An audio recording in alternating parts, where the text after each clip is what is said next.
నీకు ఈశ్వరుడు ఎప్పుడు ఏమిచ్చాడో దానికి తృప్తి పడు. ఆ తృప్తికి కారణం ఉండక్కర్లేదు. ఆకలి సరిగ్గా లేదని 1000 రూపాయల మందులు వేసుకుని ఏడుస్తున్న వాళ్ళు కోట్ల మంది ఉన్నారు. వేల పట్టున ఆకలి వేస్తోంది, సంతోషించు. దాహం వేస్తే మంచినీళ్లు లోపలికి వెళ్ళక మధ్యలో కన్నం పెట్టి గొట్టం పెడితే ముక్కులోంచి పోసుకుంటున్న వాళ్ళు ఉన్నారు. గుటుక్కు నీళ్లు తాగితే లోపలికి ఎడుతున్నాయి, సంతోషించు. రాత్రి తిని పడుకుంటే పొద్దుడికి కడుపులో పోట్లు వచ్చి జీర్ణం అవ్వక ఏడుస్తున్న వాళ్ళు 1,00,000 మంది ఉన్నారు. తిన్నది గుండ్రాయి అయినా సరే తెల్లారేటప్పటికి జీర్ణం అయిపోతోంది, సంతోషించు. పడుకుంటే నిద్ర పట్టక చారుడు మాత్రలు వేసుకు పడుకుంటున్న వాళ్ళు ఉన్నారు. తలగడా మీద చెయ్యెట్టుకుని ఇలా పడుకుంటే నిద్ర పడుతోంది.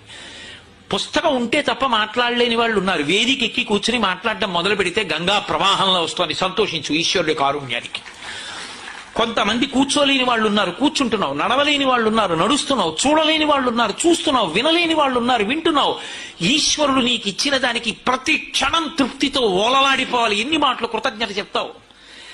అది మానేసి ఎప్పుడు ఏదో పోయిందాన్ని తలుచుకుని ఏడవడం కాదు, వచ్చేదాన్ని ఊహించుకుని అలా జరిగితే బాగుండని కనుబొమలు ఎగరేయడం కాదు.